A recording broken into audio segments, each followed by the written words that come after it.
I'm John Batchelor. This is the John Batchelor Show, Hotel Mars, Episode N.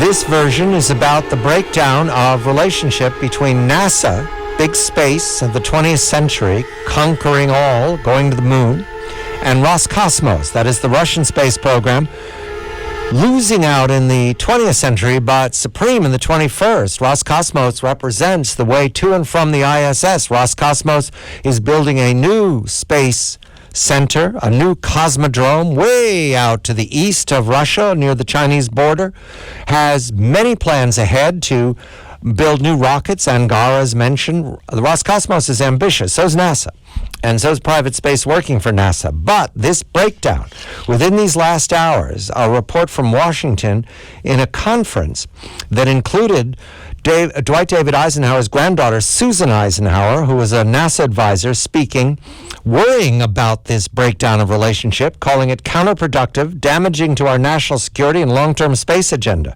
At this same time, Marco Rubio, senator from Florida, said that he found Ms. Eisenhower's remarks an interesting perspective, that's a quote, but that he agreed with NASA breaking off with Roscosmos and everything but the ISS, and we'll discuss that in a moment with our guests.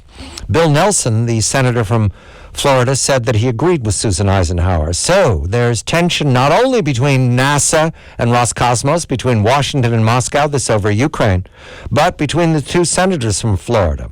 I welcome my colleague and co-host, David Livingston, Dr. Space of the Space Show. Good evening to you, David. Good evening, John. How are you today? There's no tension between us, David. We're on the same side. Absolutely zero tension. And we welcome our colleague, no tension at all, Marcia Smith, the editor of SpacePolicyOnline.com. Marcia, very good evening to you. Susan Eisenhower is concerned with this separation. I'm going to say, yes, it isn't about a great deal of ongoing programs. Roscosmos and NASA have kept intact their work on the ISS, and we are going to continue to use Soyuz to reach ISS and return. However, what I characterized Mr. Livingston, I'll characterize to you. There's a bad spirit about this, Marcia. Are you concerned? Do you believe Susan Eisenhower is justified in her concern? Good evening to you. Good evening to you, and thanks so much for inviting me to be on.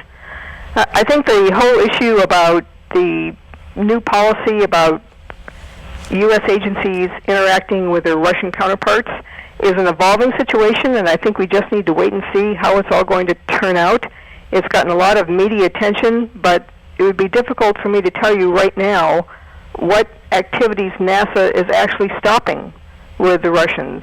ISS has been exempted from the very beginning of this. There is a big meeting that's going on in Russia. It's called the COSPAR meeting, where all the space scientists get together, and they've gotten an exemption for that. There's a Russian instrument on the Mars Curiosity rover, and they've gotten an exemption for that. So they seem to be getting exemptions from this policy for the things that they really need to do. David? Good evening, Marcia. Hi, David. When we look at what happened when they passed the legislation for NASA not to communicate with China, do you see any similarities here and similar outcomes down the road if the policy continues to stand? I haven't seen that level of congressional reaction with regard to the Russia situation yet. And the China situation is, although there are quite a few members of the House who hold the same opinions as Congressman Wolf, it was really his initiative and the fact that he's a very powerful congressman when it comes to NASA matters that enabled him to put that language in the law that prevents NASA from cooperating with China. But I have not seen that yet with regard to the situation in Ukraine. Marcia, Roscosmos commented, I think within the last 24, 48 hours, that it would make no change with regard to NASA. It was going to not issue any edict that would punish NASA or break off with it, no matter how slight. Just it wasn't going to put a paper out. NASA's decision, was this well considered? Did they hold meetings? Did they have a vote on this? Do we know where it came from? Since you say, and I agree with you, there doesn't seem to be anything materially changing, and there are a lot of exemptions, and David has argued to me very passionately that the ISS is everything, and they're maintaining that. So why did NASA do it? Because it seems at this moment meaningless. I think that there is an awful lot of confusion about this, And the White House put out a statement. Jay Carney responded to a comment to a question in one of the White House press briefings last week that this is not NASA making a decision. This was a government-wide policy, and he didn't say it, but I've heard from several other sources that this was a classified directive put out by the National Security Council that went to all government agencies, asking them to look at their interactions with Russia. It just so happens that because NASA is such a transparent agency, that when someone from headquarters sent out a memo to all the NASA centers, and the NASA center director sent the instructions on to their employees, that this got into the press. And so there is a very widespread perception that this is something that NASA did, or that it's something that the administration did, but it only applied to NASA. But in fact, it is government-wide. Wait a minute. It was a mistake? NASA doesn't agree with it? What? No, it's an administration policy affecting government agencies, including NASA.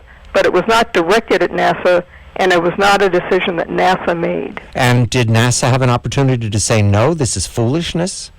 I doubt it. I think when the National Security Council, which is part of the White House, sends out a directive to agencies, that their job is to implement the White House policy, since the agencies do work for the president. David?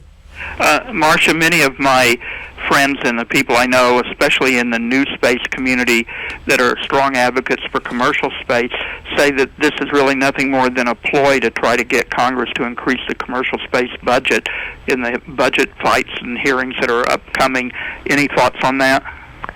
Well, I really don't think that that's the origin of all of this, and I think that if that had been someone's plan, that it hasn't worked, because NASA has been testifying to the House Science, Space and Technology Committee, and that committee actually marked up a NASA authorization bill, and what they make absolutely clear is that their priority is building the Space Launch System and the Orion spacecraft to send people beyond low Earth orbit, and not commercial crew, which would be what the commercial companies are interested in.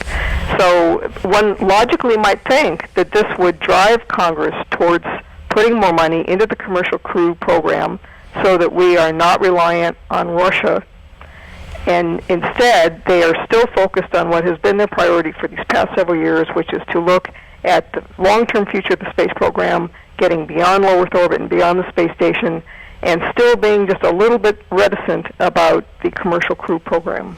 Marcia, to your knowledge, has this directive, or the confusion over this directive, because we can see it everywhere, the two senators from Florida are disagreeing. Susan Eisenhower is not a casual commentator on this. Is this directive putting the ISS at risk? Are there boundary issues that haven't been defined here? Because, as you say, this comes from the National Security Agency. They weren't thinking through emergencies in space. And just to be clear, it's not the National Security Agency. That's a totally different organization. It's the National Security Council. Thank you, National Security Council. Which is part of the White House. Right. The National Security Advisor heads it. And so I don't know how much impact this is going to have. I'll admit that when I first heard about it, I thought this was a very bad sign, because I thought that the Russians might react very negatively to it.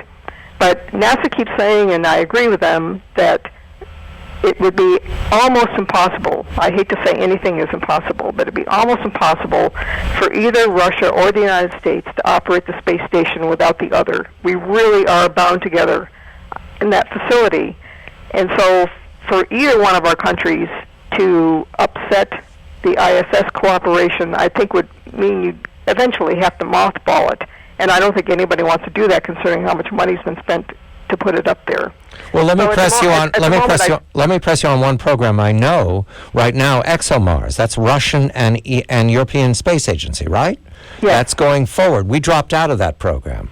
So for budgetary reasons. So does that mean that we are now having to look at our conversation with the European Space Agency? I just don't understand what not working with Roscosmos means when you don't have clear boundaries for cooperation and engineering. Well, I think that it is an evolving situation, and people are still trying to figure out what it means. And as we were talking about before, NASA is getting exemptions for some of the other activities that it does with Roscosmos. And as I understand it, they still have some requests pending to get exemptions. I understand today that there was an exemption made for a program called Spectrum RG, where the United States is making mirrors for this Russian space telescope, and they got an exemption for that. There's a working group on a Venus mission, Venera D, and I think that they've asked for an exemption on that, but that one hasn't been decided yet. So I'm sure that there are many activities within NASA where they have routine discussions with Russian counterparts, because that's the way science usually works. Right. But how many there are and how many are getting exemptions, I just don't have a good feel for that. David? I generally think communication and free exchange with scientists is really beneficial to everyone. I'm sure the scientific community supports that as well. Are you seeing any pushback on this from the scientific community? I haven't heard any yet. And again, I think it's because this is all so new, and everyone is still trying to figure out just exactly what the situation is. Marcia Smith is editor of SpacePolicyOnline.com. David Livingston, he runs the Space Show. He is Dr. Space. I'm John Batchelor, Hotel Mars, Episode N.